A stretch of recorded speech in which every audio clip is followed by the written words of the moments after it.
룻기 1장 1절에서 5절입니다.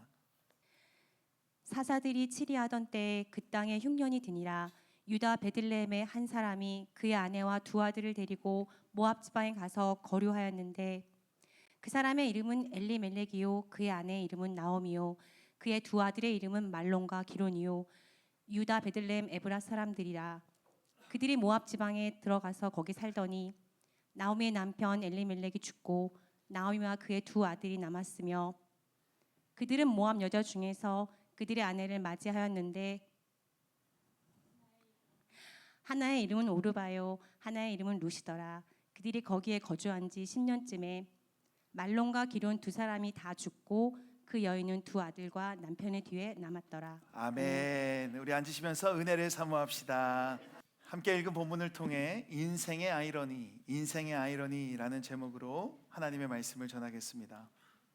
이 여선교회 금요 모임이 작년 9월부터 이렇게 시작됐는데 덕과 성품이라는 책을 거의 5달 가까이 하나하나 살펴봤고요. 지난주 금요일로 마쳤습니다. 책에서는 총 14가지의 덕들, 그러니까 자비부터 겸손, 인내, 한결같음, 너그러움, 이런 덕들을 한 챕터씩 다루고 있고요. 마지막에는 성품이 무엇인가로 마칩니다. 그리스도인으로서 이렇게 보여야 할 모습들, 덕들로 하나씩 그것들을 다룰 때마다 굉장히 도전이 됐고요. 저 개인적으로도 참 소중하고 귀한 시간이었습니다. 그렇게 우리가 이런 그리스도인이 되어보자라는 마음으로 시작했던 모임이 지난 금요일에 물론 중간에 방학도 있었지만 5달 가까이 지내고 마쳐진 거죠. 그래서 이 모임을 인도했던 인도자로서요, 과연 이 덕과 성품을 함께 나누고 고민하고 씨름했는데 이것이 도대체 얼마나 유익이 되고 또 얼마나 이것이 효과적이었는지 굉장히 궁금했어요. 그래서 이 모임에 참여하셨던 여성 성도님들의 남편분들께 혹시 아내분이 좀 바뀐 점이 없으신지, 갑자기 막 자비로워지시고요, 갑자기 막 인내하고 너그럽게 변하진 않으셨는지 묻고 싶었지만 묻지 못했습니다. 왜냐하면 지난 금요일에 그 마지막 시간에 지금까지 14가지의 덕에 대해서 살펴봤는데 그 중에서 여러분 특별히 기억에 남는 건 있으십니까?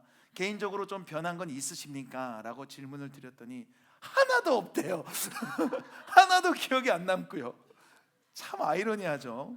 매주 금요일 아침 10시부터 거의 3시간 가까이 책을 함께 살피고 서로 나누고 그랬는데 당장 지난주에 뭘 나눴는지 기억도 안 나고, 그런데 이것은 참여한 분들만이 아니라 인도하는 저에게도 스스로 자문해 보니까 답이 없어서 따로 제가 묻지 않았던 겁니다.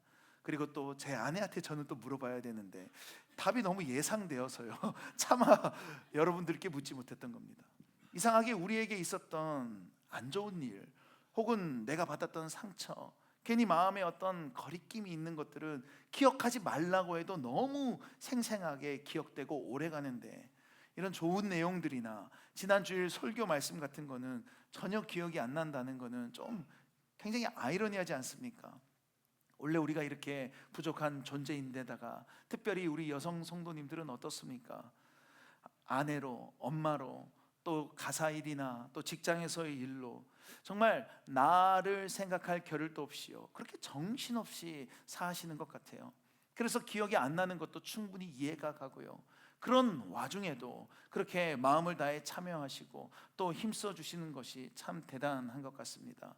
우리 주님도 뭔가 완벽하게 아주 잘 되어 있는 그런 겉모양이 아니라 그런 여러분의 태도와 마음을 기쁘게 여기시는 줄로 믿고요, 또 콩나물이 조금씩은 자라듯 당장 눈에 띄는 변화는 없어도 점점 우리가 하루하루 그리스도인답게 성장해가고 성숙해져가는 그런 은혜가 있으면 간절히 좋겠습니다. 오늘 본문에 등장하는 나오미의 삶도요, 온갖 아이러니로 가득한 삶이었습니다. 우리 한번 1절을 다시 한번 읽어볼까요? 시작. 사사들이 치리하던 때에 그 땅에 흉년이 드니라. 유다 베들레헴의 한 사람이 그의 아내와 두 아들을 데리고 모압 지방에 가서 거류하였는데. 아멘. 이 배경은 사사 시대입니다. 아직 이스라엘에 왕이 없고요. 사사들이 그 이스라엘을 통치하던 때였죠. 그때 무슨 일이 발생합니까? 유다 베들레헴에 흉년이 들어요. 베들레헴은 예수님이 태어나신 곳으로 유명하죠. 베들레헴이란 이름은 집이라는 뜻의 베트와 레헴, 빵이라는 뜻이 합쳐져서요, 이걸 그대로 직역하면 빵집이에요. 이 베들레헴은 토지가 비옥해서 농작물들이 아주 잘 자랐거든요. 그러니 늘 먹을 것이 풍성했고 이름이, 지명이 베들레헴이라고 붙여진 겁니다. 예를 들어서 충청도에 논산 있지 않습니까? 논산이 왜 논산입니까? 주변에 가보면 논이랑 산밖에 없다고 해서 논산이지 않습니까? 제가 알기로는 그런데 맞습니까? 아닌가요? 가면 논이랑 진짜 산밖에 없대요. 항구가 있는 곳은 영등포, 마포, 목포, 그리고 또 물이 많은 곳이라서 수원, 물의 근원이죠. 이렇게 지명이 있듯이요, 베들레헴도요, 농사가 너무 잘 되고 풍요로워서 빵집이라는 이름을 가졌던 거예요. 그런데 그 빵집이 무슨 일이 있어요? 흉년이 드니라.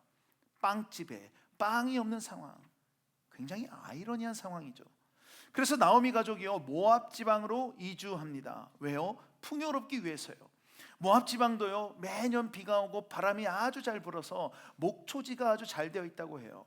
나오미와 그의 남편 그리고 두 아들, 이렇게 네 식구가 잘 살아보려고 모압으로 간 거죠. 그러나 이 가족이 모압으로 간 것도 아이러니입니다. 남편 엘리멜렉의 이름 뜻이 뭐냐면 나의 하나님은 여호와시다, 왕이시다 이거든요. 하나님이 왕이시다라는 이름을 가진 엘리멜렉이 이방 땅인 모압 지역에 간 거예요. 창세기 19장을 우리 한번 같이 읽어볼까요? 시작. 롯의 두 딸이 아버지로 말미암아 임신하고 큰 딸은 아들을 낳아 이름을 모압이라 하였으니 오늘날 모압의 조상이요. 아멘. 여기서 등장하는 사람은 룻이 아니라 롯이죠. 이 롯은 아브라함의 조카로요, 소돔과 고모라가 망했을 때 그곳을 빠져나오다가, 특별히 이 누구죠? 롯의 아내는 뒤를 돌아보다가 소금 기둥이 됩니다. 그리고 두 딸과 롯만 남습니다. 그런데 술 취한 채 이 롯이 그 첫째 딸과 근친상간을 하게 되는데, 그때 낳은 아들이 바로 모압이고요. 그 모압이 뿌리가 되어서 그 민족이 살던 곳이 이 모압 지방입니다. 이렇게 부정하게 만들어진 모압 족속은요, 대대로 이스라엘의 적들 중에 하나였고, 그 무엇보다 그모스라는 우상을 섬기던 사람들이에요. 그런 곳에 하나님은 왕이시다, 그런 엘리멜렉이 풍요로운 삶을 찾아 가족들을 끌고 갔다는 겁니다. 그런데 갑자기 무슨 일이 발생해요? 3절, 나오미의 남편 엘리멜렉이 죽고 나오미와 그의 두 아들이 남았으며 남편이 세상을 떠납니다. 성경이 그 이유를 알려주지 않기 때문에 왜 그렇게 됐는지는 모르겠지만요, 하나님은 왕이시다 라는 이름 엘리멜렉이 이방 땅 모압 지방에서 죽었다는 것은 더 이상 이 가정의 왕이 하나님이 아닌 것을 의미하기도 한 것 같아요. 그래서인지 이 나오미 가족은요, 그 왕이신 하나님께 다시 베들레헴으로 돌아가지 않고 그 모압 지방에 아예 눌러앉아 살아요. 그래서 거기서 두 며느리까지 다 얻습니다. 4절, 그들은 모압 여자 중에서 그들의 아내를 맞이하였는데 하나의 이름은 오르바요 하나의 이름은 룻이더라. 그들이 거기에 거주한 지 10년쯤에. 아멘. 여기서 거주했다는 것은 아예 정착해서 살았다는 거예요. 첫째 며느리 이름은 오르바고 둘째는 룻으로 남편을 잃었지만 나름대로 근근히 살아갔던 거예요. 그렇게 며느리까지 얻고 산 지 10년쯤에 무슨 일이 발생해요? 두 아들들마저 잃고 맙니다. 이게 도대체 무슨 일입니까? 빵집에 빵이 없어서 좀 배 좀 부르려고 모압 지방으로 갔는데 거기서 남편과 그럼에도 불구하고 두 아들들까지 다 잃어버린 거예요. 도무지 상상이 가지 않습니다. 두 아들은 말론과 기론인데 말론의 이름 뜻은 무효해이고요, 기론은 낭비하다입니다. 마치 이 이름 뜻이 그 나오미의 삶을 잘 보여주듯이 모압까지 간 그들의 삶이 무효하고 굉장한 낭비처럼 되어버린 거예요. 남편도 두 아들도 다 잃어버렸으니까요. 나오미가 도대체 무슨 정신으로 살았을까요? 베들레헴의 빵집에는 빵은 없고, 그래서 모압으로 가서 뭔가를 채워보려고 했는데 남편과 아들들을 잃고, 나옴이라는 이름도 그 뜻은 희락인데 희락이 전혀 없는 상황이에요. 이렇게 나오미의 삶은 아이러니로 가득 차 있습니다. 쉽게 말해서 도무지 이해할 수 없는 상황인 거죠. 누가 이런 삶이 펼쳐질 것이라고 상상이나 했겠습니까? 그런데 여러분, 가만히 우리의 삶도 한번 돌아보면 우리도 참 아이러니로 가득합니다. 망하기 위해서 오늘까지 살아온 분은 여기 계신 분들 중에 한 분도 안 계실 겁니다. 이 땅을 살아가기가 참 쉽지 않고 때론 어렵고요, 막막하고요, 버겁지만 그럼에도 불구하고 우리는 주어진 생명이니까 좀 잘 살아보려고 애를 쓰고, 그 중간중간에 허들들도 만나고요, 고통과 고난도 있지만 근근히 버티며 살아가는 것이 우리예요. 열심히 살면 좀 좋은 결과가 있겠지 하고 최선을 다해서 성실하게 살아보기도 하고, 언젠가는 나아지겠지 하면서 하루하루 살아갑니다. 그런데 어때요? 1 더하기 1이 2가 아니라 갑자기 0이 되고요, 마이너스가 돼요.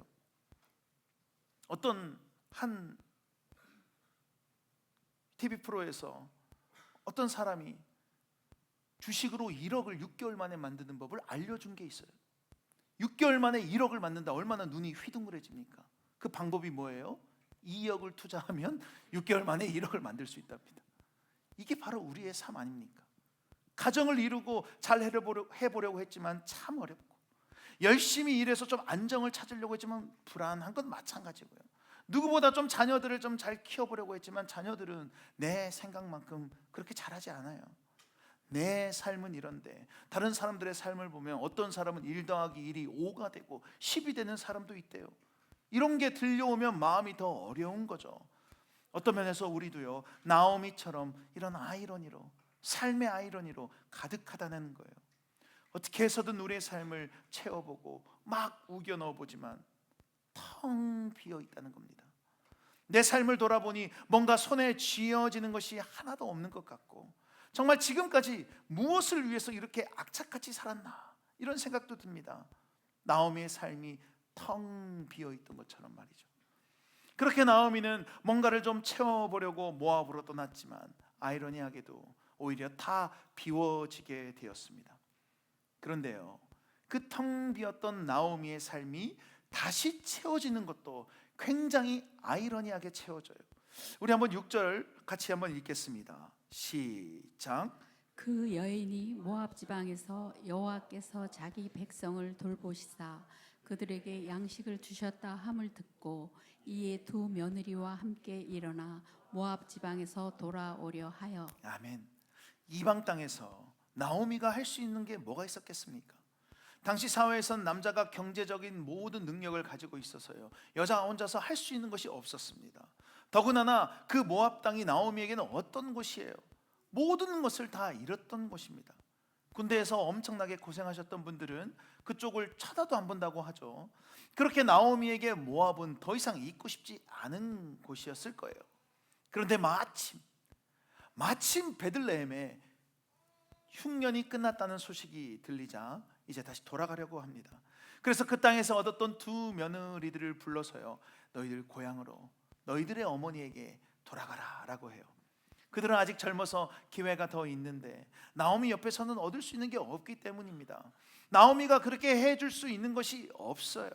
12절과 13절 보시면, 내 딸들아 되돌아가라. 나는 늙었으니 남편을 두지 못할지라. 가령 내가 소망이 있다고 말한다든지 오늘 밤에 남편을 두어 아들들을 낳는다 하더라도. 우리 한번 13절은 같이 읽어볼까요? 시작. 너희가 어찌 그들이 자라기를 기다리겠으며 어찌 남편 없이 지내겠다고 결심하겠느냐. 내 딸들아 그렇지 아니하니라. 여호와의 손이 나를 치셨으므로 나는 너희로 말미암아 더욱 마음이 아프도다 하매. 아멘. 아무런 희망도 소망도 없어 보입니다. 이미 여호와의 손이 나를 쳤기 때문에 답이 없다는 거예요. 그런 상황인데 너희들까지 이렇게 나와 있는 걸 보면 더 괴로울 것 같다고 너희라도 잘 살아라 이렇게 보내는 겁니다. 아마 이 장면에서 서로 막 부둥켜 안고 울고불고 난리였지 않았을까요? 며느리 오르바와 룻은 나오미 곁에 남겠다고 하고, 나오미는 생기가 하나도 없고 흐릿한 초점으로 이 며느리들아 가라라고 하는 굉장히 슬프고 안타까운 장면이죠. 그렇게 첫째 며느리인 오르바는요, 나오미에게 인사를 하고 떠납니다. 여기서 떠나는 오르바에게 누가 뭐라고 할 수 있겠습니까? 누구나 다 이런 선택을 했을 거고요. 이것이 오히려 서로에게 좋은 거예요.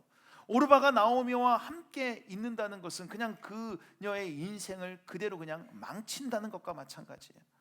또 나오미 입장에서요, 서로 원수같이 여겼던 모압 여자를 며느리로 데리고 고향으로 갔다. 얼마나 곤란했을까요? 그래서 오르바처럼 하는 것이 지극히 상식적이고 정상입니다. 그런데 아이러니하게도요, 룻이 끝까지 남아요. 16절을 우리 자매님들이 룻처럼 한번 읽어볼까요? 시작. 룻이 이르되 내게 어머니를 떠나며 어머니를 따르지 말고 돌아가라. 강건하지 마옵소서. 어머니께서 가시는 곳에 나도 가고 어머니께서 머무시는 곳에서 나도 머물겠나이다. 어머니의 백성이 나의 백성이 되고 어머니의 하나님이 나의 하나님이 되시리니. 아멘. 네, 여러분 너무 잘 읽으셨어요. 이 부분은 활기차고 힘있게 읽는 부분이 아닙니다. 여러분처럼 룻이 이르되 내게, 맞아요. 지금 너무 슬픈 상황이거든요. 룻이 나오미를 끝까지 따르겠다고 하는 것도 아이러니였는데, 모압 여자였던 그녀가 어머니의 백성이 나의 백성이 되고 어머니의 하나님이 나의 하나님이다. 이 고백도 참 아이러니하죠. 여러분, 이런 며느리를 어디서 구할 수 있을까요? 여러분, 우리가 왜 웃으시죠? 룻과 같은 상황이라고 한번 가정해 볼까요? 아직 우리가 젊고 자녀가 없어서 뭔가 새롭게 시작할 수 있는 것이 있는데, 그걸 다 포기하고 한 번도 가보지 않은 그런 우리를 적대시하는 곳에 시어머니를 따라서 간다? 그러면서 우리는 모두 다 교회 다니는 기독교인인데 그것도 포기하고요, 어머니가 불교라면 어머니의 이제부터 부처가 나의 부처입니다. 여러분, 이렇게 시어머니를 따라갈 수 있겠습니까? 거의 뭐 이 정도 수준인 거죠. 도무지 이해가 안 됩니다. 아이러니예요. 다만 이렇게 한번은 의심해 볼 수 있어요. 룻기 4장에 보면요, 베들레헴에 나오미의 남편 엘리멜렉이, 그 엘리멜렉의 소유에 땅이 좀 있었다고 합니다. 혹시 룻이 이 땅을 노리고 시어머니 나오미를 따라간 걸까요? 뭔가 따뜻했던 휴먼 드라마 이 장르가 갑자기 스릴러로 바뀌는 거 아닙니까? 뭐 유다 베들레헴으로 돌아가서 나오미는 갑작스러운 의문사로 세상을 떠나고 결국 룻이 그 땅을 차지하게 되는. 근데 그런 게 아니죠. 이후에 룻의 행동과 성경에서의 룻에 대한 평가를 보면 그런 욕심 때문에 나오미를 따라간 것이 아닙니다. 나오미와 룻이 베들레헴으로 도착하자요, 당장 먹고 살아야 하니까 나오미가, 룻이 뭐라고 하냐면 2장 2절, 모압 여인 룻이 나오미에게 이르되 원하건대 내가 밭으로 가서 내가 누구에게 은혜를 입으면 그를 따라서 이삭을 줍겠나이다 하니, 나오미가 그에게 이르되 내 따라 갈지어다 하매. 아멘. 성경은 룻이 모압 여자라는 사실을 의도적으로 알려줍니다. 왜요? 모압 여자가 생전 처음 베들레헴이라는 곳에 가서 할 수 있는 것이 없다는 거죠. 당시에는 여자라는 신분 자체도 문제였지만 룻은 이방 여인이었기 때문에 더했을 겁니다. 그래서 할 수 있는 것은 그냥 밭에 가서, 여기서 성경도 보시면 은혜를 입으면, 그나마 은혜라도 입으면 남은 이삭을 줍는 것 말고는 없어요. 그것 말고는 할 수 있는 것이 없고요, 그게 아니면 당장 굶어야 했기 때문입니다. 정말 시어머니를 따라서 밑바닥까지 온 것이고, 그것이 아니면 굶어야 하기 때문에 시어머니를 위해서 이삭이라도 주우려는 모습, 참 귀하지 않습니까? 성경은 룻의 이런 모습을 이렇게 평가합니다. 2장 11절, 보아스가 그에게 대답하여 이르되 내 남편이 죽은 후로 내가 시어머니에게 행한 모든 것과 내 부모와 고국을 떠나 전에 알지 못하던 백성에게로 온 일이 내게 분명히 알려졌느니라. 아멘. 나오미의 텅 비었던 삶이 이 룻을 통해서 점점 채워져 가는 것처럼 보이죠. 아이러니한 그녀의 삶이었지만 룻이라는 정말 아이러니한 어떤 며느리로 인해서 희망이 생겨요. 계속해서 이 나오미의 삶은요, 아이러니로 회복되고 채워집니다. 정말 밑바닥까지 가서 이삭을 주우러 갔는데 하필 그 밭이 정말 우연스럽게도 보아스의 밭이었어요. 2장 3절, 룻이 가서 베는 자를 따라 밭에서 이삭을 줍는데 우연히 엘리멜렉의 친족 보아스에게 속한 밭에 이르렀더라. 아멘. 우연치고는 너무 절묘하지 않습니까? 인생을 살면서 룻과 같은 사람 한 명을 만날까 말까 한데 거기서 보아스라는 사람도 만나요. 여러분, 보아스가 어떤 사람이었어요? 기본적으로 당시 사회에서는 여자는 약자의 위치였고 거기에 대해서 룻은 아무것도 없는 사람이었습니다. 신부는 이방 여자였습니다. 그러면요, 아무도 신경을 안 써요. 그냥 없는 거나 마찬가지입니다. 그럼에도 보아스는 어때요? 룻을 환대하고요, 지극정성으로 대해요. 그래서 2장 10절에 룻이 뭐라고 하냐면, 이 부분도 우리 여성 성도님들이 룻처럼 한번 읽겠습니다. 시작. 룻이 엎드려 얼굴을 땅에 대고 절하며 그에게 이르되 나는 이방 여인이거늘 당신이 어찌하여 내게 은혜를 베푸시며 나를 돌보시나이까 하니. 아멘. 이 부분부터는 좀 희망차고 힘 있는 부분인데, 나는 이방 여인이거늘. 참 여성스러우십니다. 도대체 이 이방 여인이 왜 이방 여인인 나에게 은혜를 베푸는지 이해를 못하고 있는 거죠. 아이러니한 겁니다. 이런 보아스의 배려는 일회성으로 끝나지 않습니다. 성경을 보면 보아스가 보리추수와 밀추수가 끝날 때까지 너는 우리 밭에서 이삭을 줍도록 허락해 줬다고 합니다. 찾아보니까 보리추수도 한 2달 걸리고요, 바로 이어서 밀이 추수되기 시작하는데 이것도 2달이래요. 길게는 그러니까 4달 동안요, 보아스가 룻을 돌봐준 것이죠. 룻의 입장에서 이런 행운이 어디 있습니까? 그런데 이게 끝이 아니에요. 후에 보아스는 룻을 자기의 아내로 맞이합니다. 여러분, 당시에는 이스라엘의 고엘 제도라는 게 있었어요. 계대 결혼이라고도 하는데, 신명기 25장에 형제들이 함께 사는데 그 중 하나가 죽고 아들이 없거든 그 죽은 자의 아내는 나가서 타인에게 시집가지 말 것이요, 그의 남편의 형제가 그에게로 들어가서 그를 맞이하여 아내로 삼아 그의 남편의 형제된 의무를 그에게 다 행할 것이요. 아멘.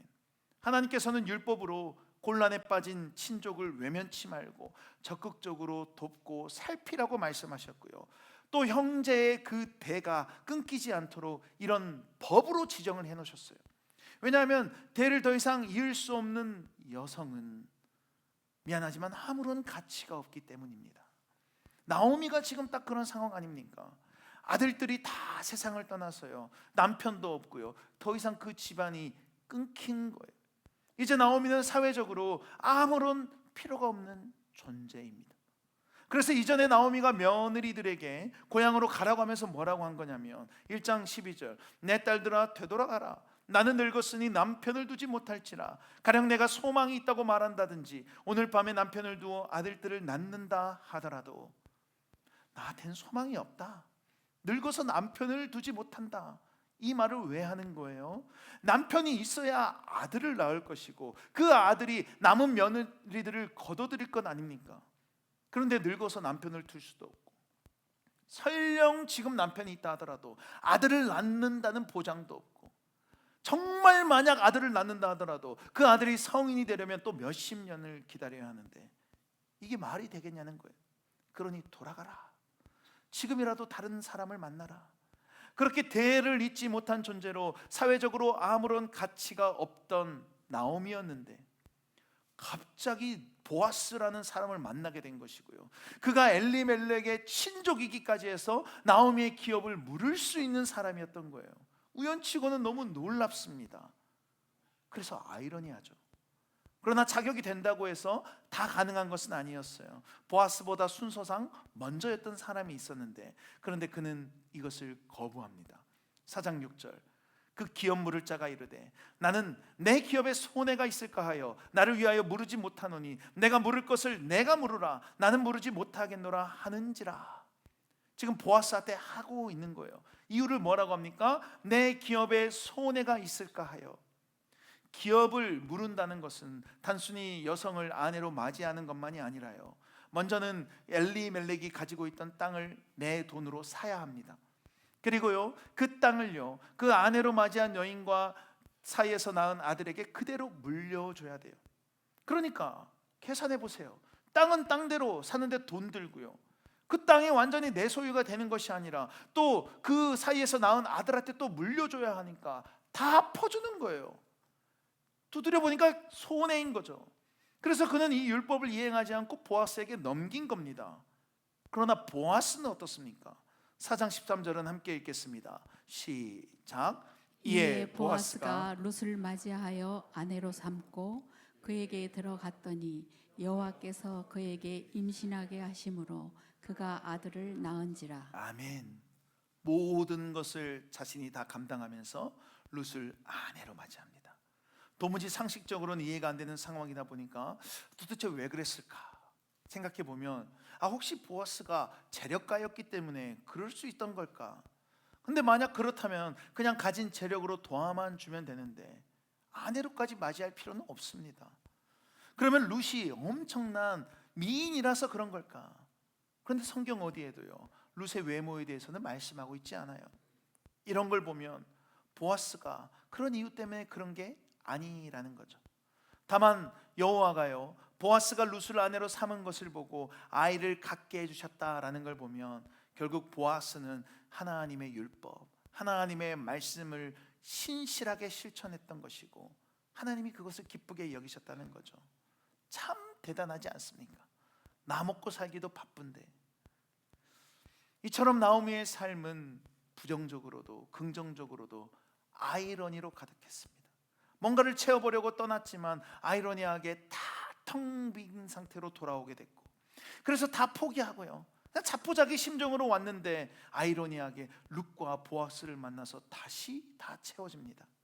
고향으로 돌아왔던 나오미를 향해서 사람들이 나오미야, 히라가 히라가 이렇게 부르니까 뭐라고 합니까? 1장 21절에 내가 풍족하게 나갔더니 여호와께서 내게 비어 돌아오게 하셨느니라. 여호와께서 나를 징벌하셨고 전능자가 나를 괴롭게 하셨거늘 너희가 어찌 나를 나오미라 부르느냐 하니라.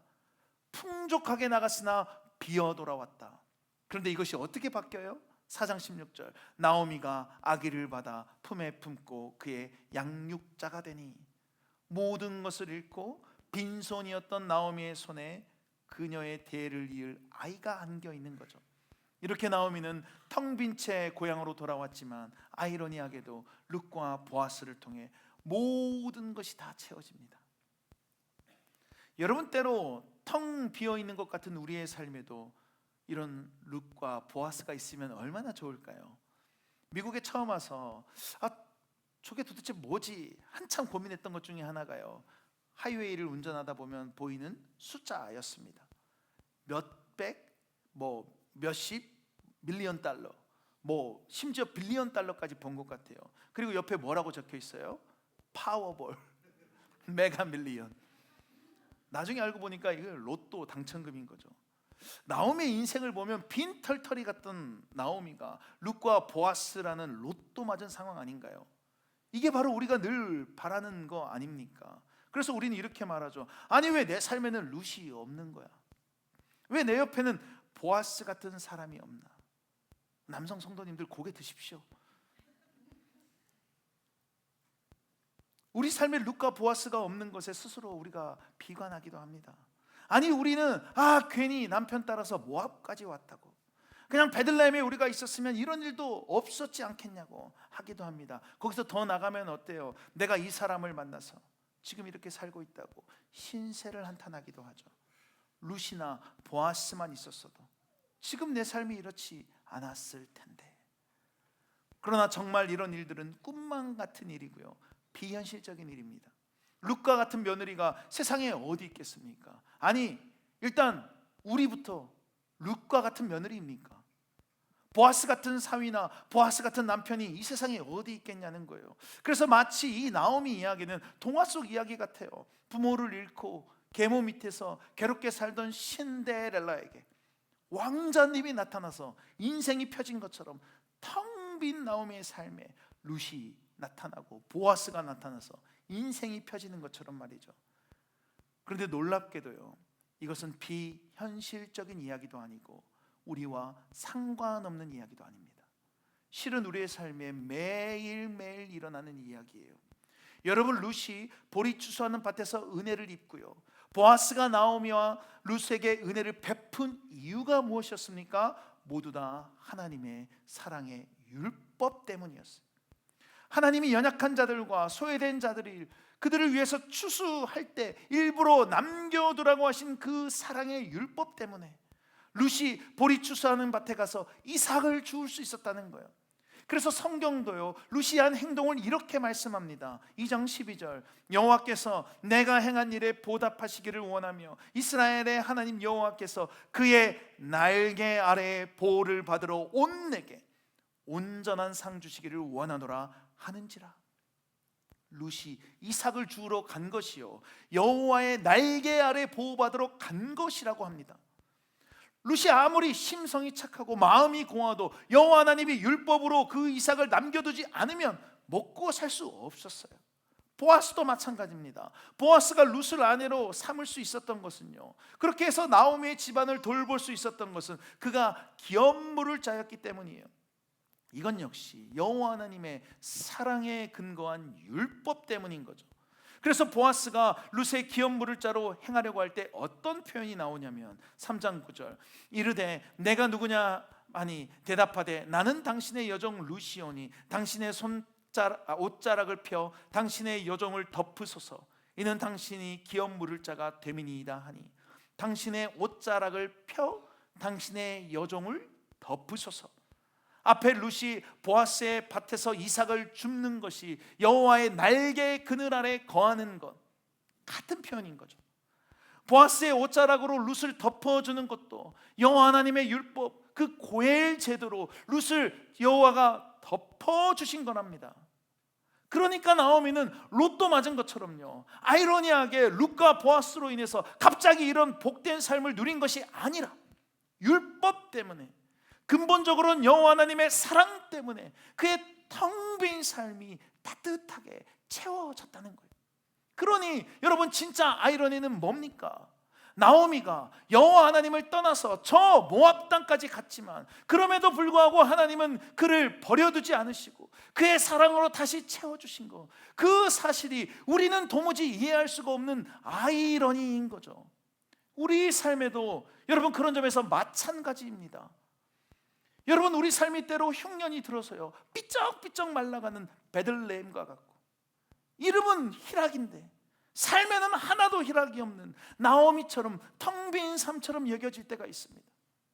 정신없이 그냥 삶을 살다 보니까 어느 순간에 나는 없어요. 나는 분명히 이스라엘 사람인데요, 모압 땅에 가서 그 모압 여인처럼 사는 아이러니.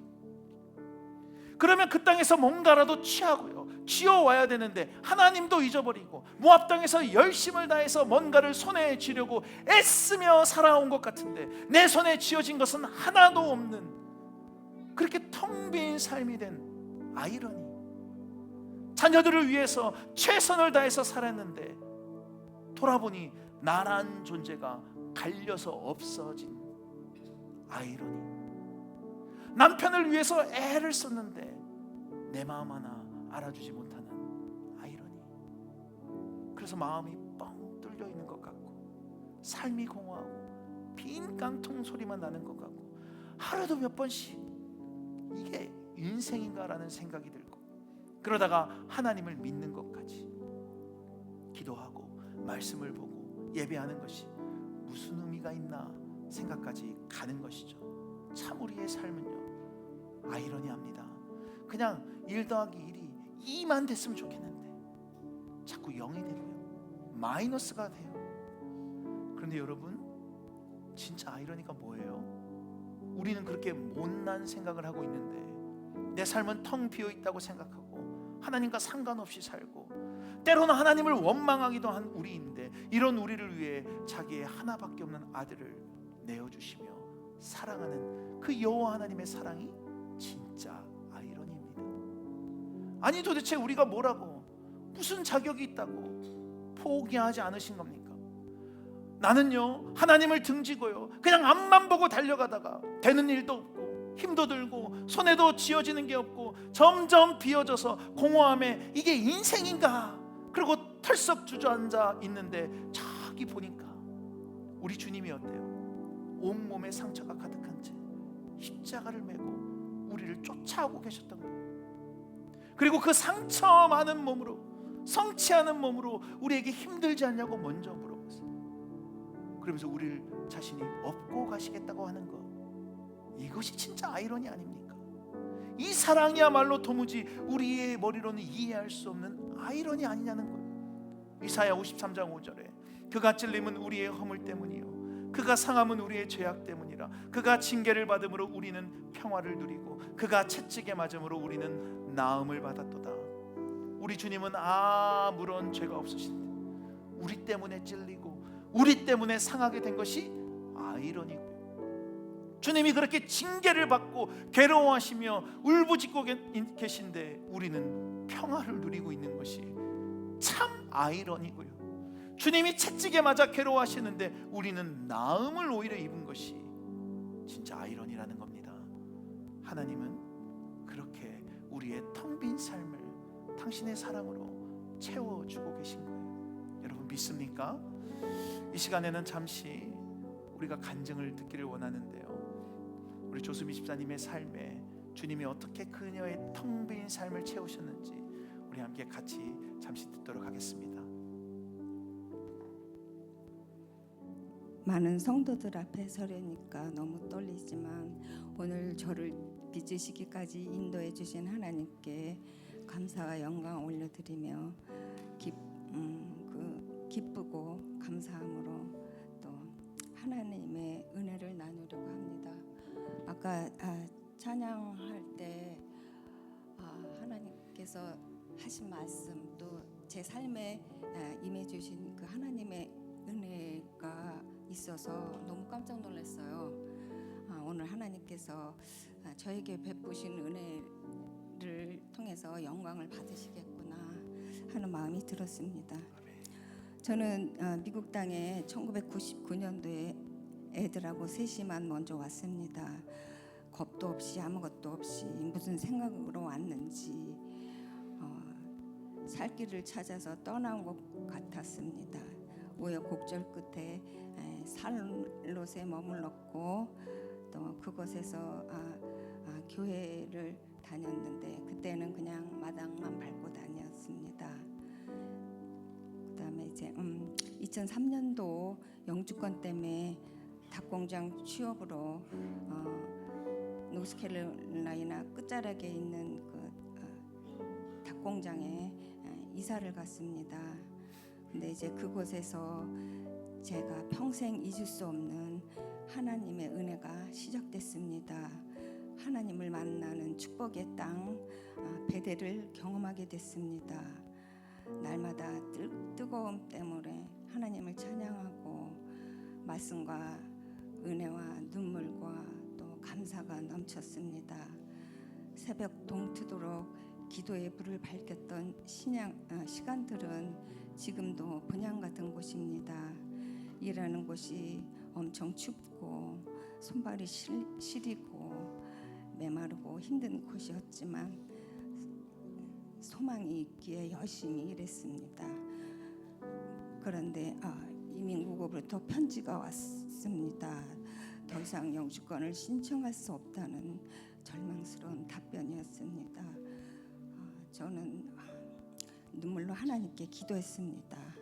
하나님께서 이사야 66장 9절 말씀, 여호와께서 가라사대 내가 아이를 갖도록 하였은즉 해산케 하지 아니하겠느냐.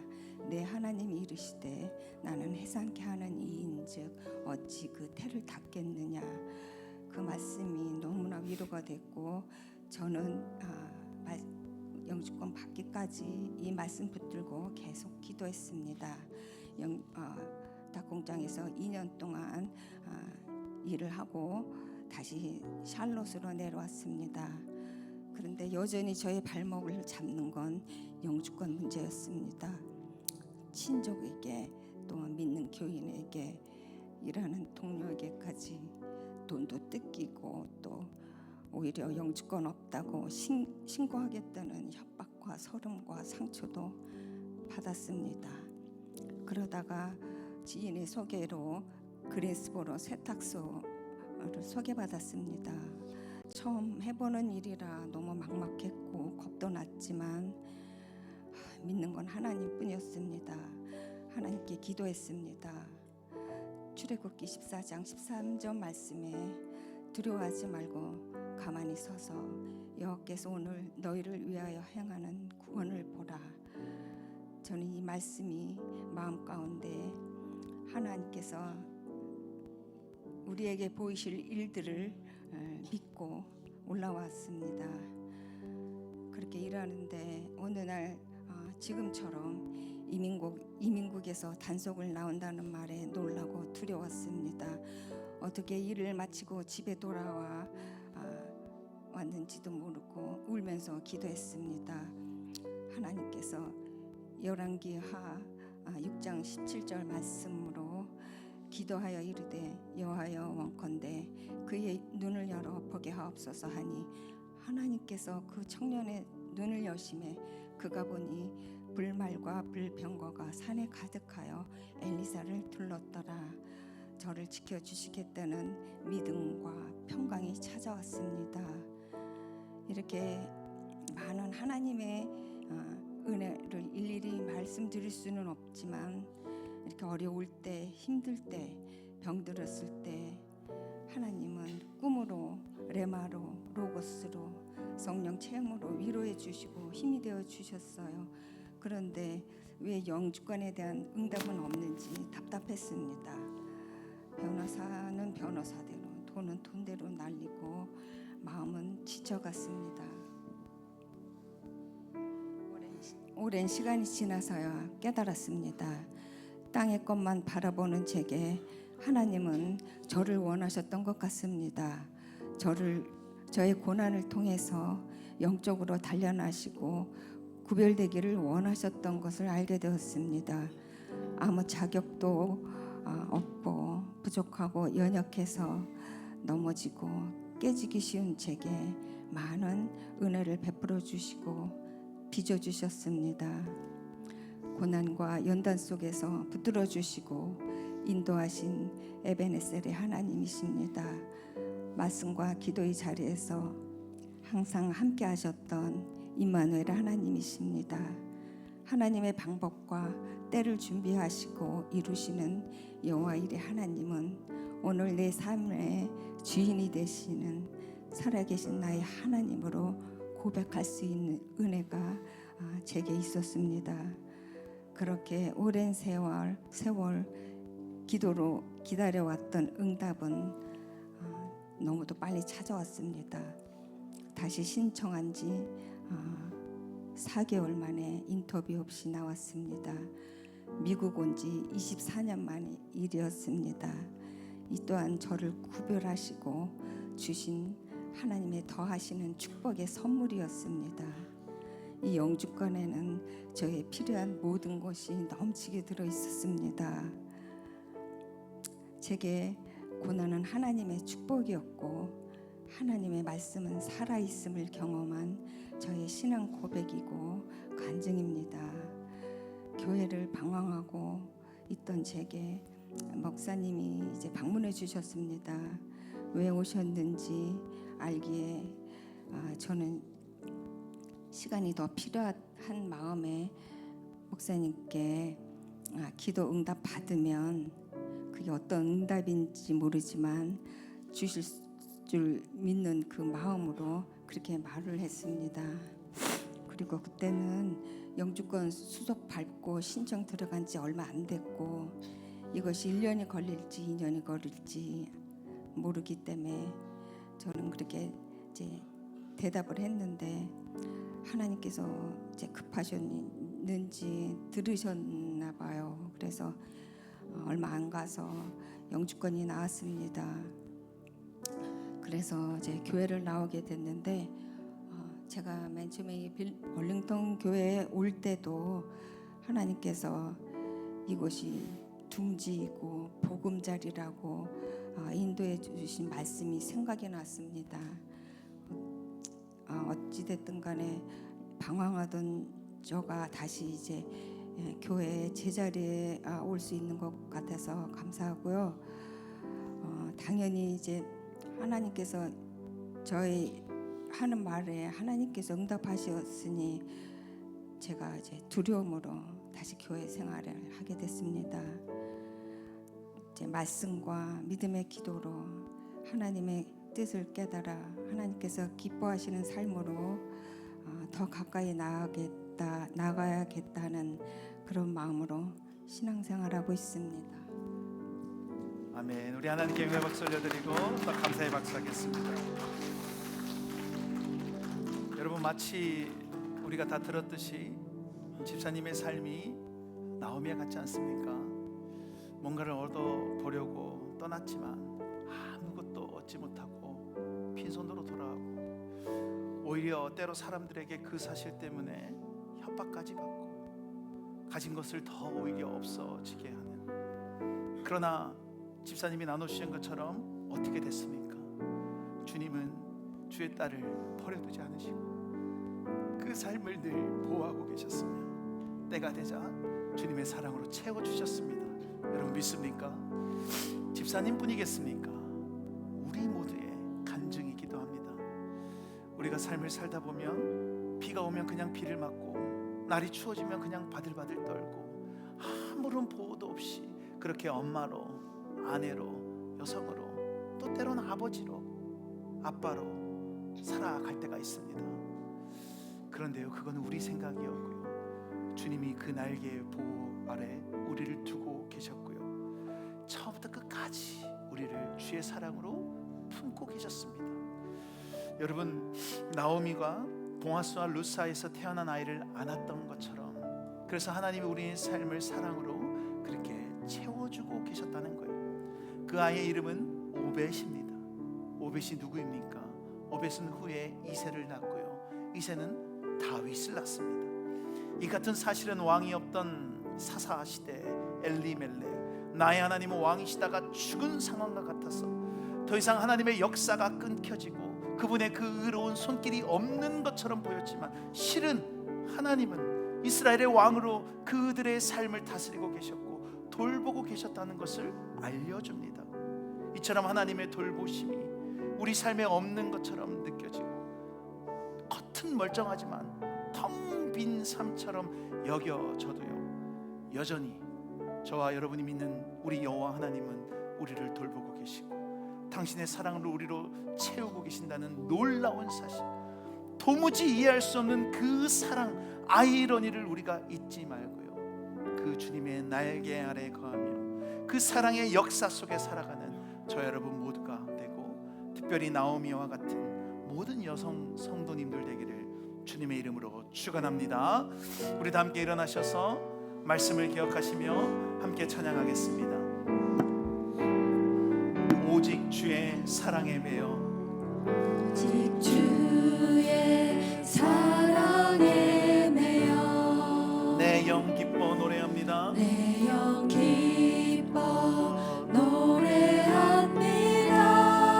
이 소망의 언덕, 이 소망의 언덕, 기쁨의 땅에서 기쁨의 땅에서 주께 사랑 드립니다. 오직 주의 임재 안에 갇혀, 오직 주의 임재 안에 갇혀 내 영 기뻐 찬양합니다. 내 영 기뻐 찬양합니다.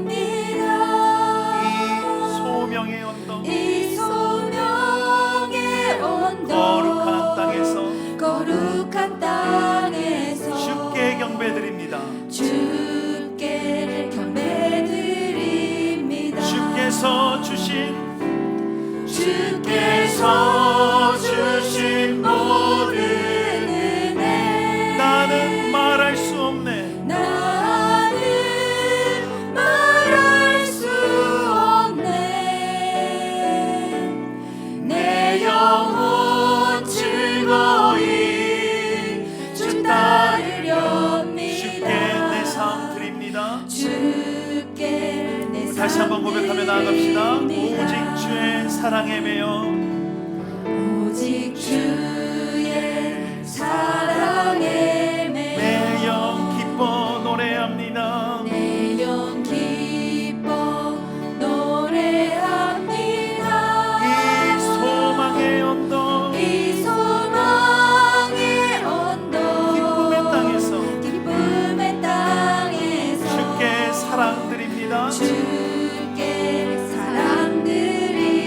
마음을 다해 고백합시다. 오직 주의 임재 안에 갇혀 오직 주의 임재 안에 갇혀 내 영 기뻐 찬양합니다. 내 영 기뻐 찬양합니다. 소명의 언덕 이 소명의 언덕 거룩한 땅에서 거룩한 땅에 주께 경배 드립니다. 주께 경배 드립니다. 주께서 주신 모든 은혜 주께서 주신 모든 은혜 나는 말할 수 없네. 나는 말할 수 없네. 내 영혼 즐거이 내 영혼 즐거이 주 따르겠습니다. 주 따르려 주께 내 삶 드립니다. 주께 내 삶 드립니다. 주께서 주신 모든 사랑 주께서 주신 모든 사랑 나는 말할 수 없네. 나는 말할 수 없네. 내 영혼 즐거이 내 영혼 즐거이 주 따르렵니다. 주 따르려 주께 내 삶 드립니다. 우리 마지막으로 목소리로만 고백합니다. 주께서 주신 모든 사랑 주께서 주신 모든 사랑 나는 말할 수 없네. 나는 말할 수 없네. 내 영혼 즐거이 내 영혼 즐거이 주 따르렵니다. 주께 내 삶 드립니다. 우리 말씀을 기억하시며 우리 한 가지만 위해서 기도하기를 원하는데요. 이 시간 우리 여성 성도님들을 위해서 기도합시다. 혹시 부부가 같이 오신 분들은 우리 남편분이 여성분의 아내분의 손을 잡고 기도해 주시고요. 여러분이 이 세상에서 여성으로 아내로 엄마로 살아가는 것이 얼마나 고되고 얼마나 힘든 일인지 우리 너무나 잘 알지 않습니까? 집사님이 나눠주셨던 것처럼 나오미처럼 그렇게 근근히 살아가는 것이 우리입니다. 그래서 여러분 이들에게 은혜가 필요해요. 하나님 주의 딸을 불쌍히 여겨주시옵소서. 하나님 혼자서 끙끙 앓는 이 주의 딸을 긍휼을 베풀어 주셔서 이 땅에서의 나오미로 살아가는데 어려움 없도록 하나님 도와주시옵소서. 주님이 늘 주의 사랑으로 채워주고 계신다는 사실을 잊지 않게 하시고 주의 긍휼로 품어 주시옵소서. 우리 이런 기도 제목 가지고 우리 여성 성도님들을 위해서 우리 함께 기도하며 나아가겠습니다. 살아계신 아버지 하나님 감사합니다. 주여 아버지 하나님 주님의 크고 크신 은혜와 사랑으로 아버지 하나님 주님의 자녀 삼아주시고 주의 딸 삼아주셨는데 하나님 아버지 하나님 이들의 삶에 아버지 나오미처럼 너무나 아이러니하고 아버지 괴롭고 슬픔이 있습니다. 주여 아버지 날마다 눈물로 밤을 지새우고 날마다 공허함으로 살아가고 있습니다. 하나님 주님의 딸을 불쌍히 여겨주셔서 주님의 사랑으로 아버지 하나님 채워주시옵소서. 나오미에게 찾아가 주셨던 나오미를 품어주셨던 것처럼 하나님의 사랑으로 그 텅 빈 삶을 채워주셔서 아버지 주님의 사랑으로 가득 찬 인생이 되도록 하나님 긍휼을 베풀어 주시고 주님 온전히 인도하여 주시옵소서. 간절히 아버지 하나님 앞에 긍휼을 구하며 나아갑니다. 모든 여성 성도님들의 삶에서 여호와 하나님의 그 사랑으로 아버지 하나님 나아가게 하여 주시고 아버지 하나님 이 땅에서 여성으로 엄마로 아내로 아버지 하나님 사랑하는데 어려움 없도록 도와주시옵소서. 세상이 끊임없이 아버지 하나님 흔들고 아버지 우리가 연약하여서 넘어지겠지만 주님 우리를 꼭 붙잡아 주셔서 아버지 하나님 주님의 은혜로 채워주시고 그 사랑으로 채워주심으로 이 땅을 살아가는데 어려움 없도록 하나님 긍휼을 베풀어 주시옵소서. 외롭지 않게 하여 주시고 주님 늘 채워주시며 주의 사랑으로 따뜻하게 하여 주시옵소서. 살아계신 아버지 하나님 간절히 간구하며 나아갑니다. 주님 앞에 고개 숙여 간절히 기도하는 주의 딸들을 주님 불쌍히 여겨 주시옵소서.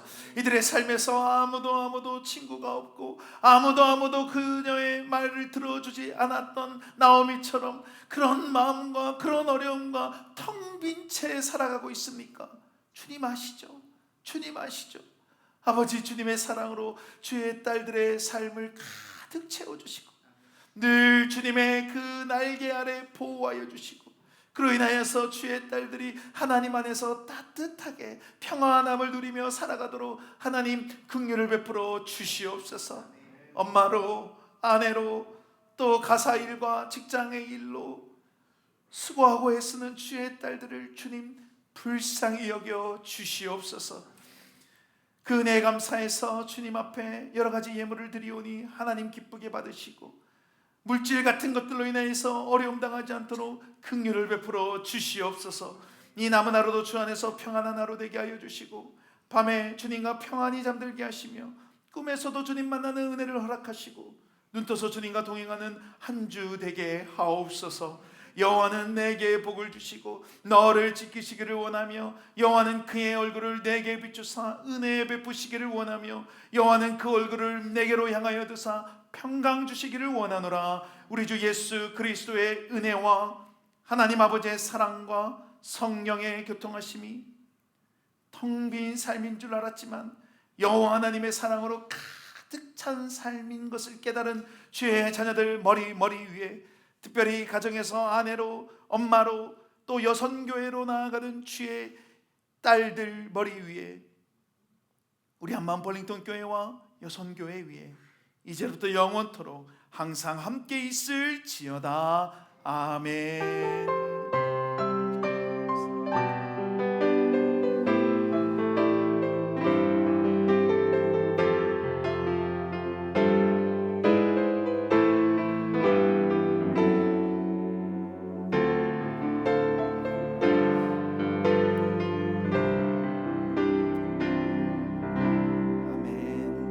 예배를 마쳤습니다. 우리 옆 사람에게 한번 이렇게 인사할까요? 주님이 사랑으로 채우십니다.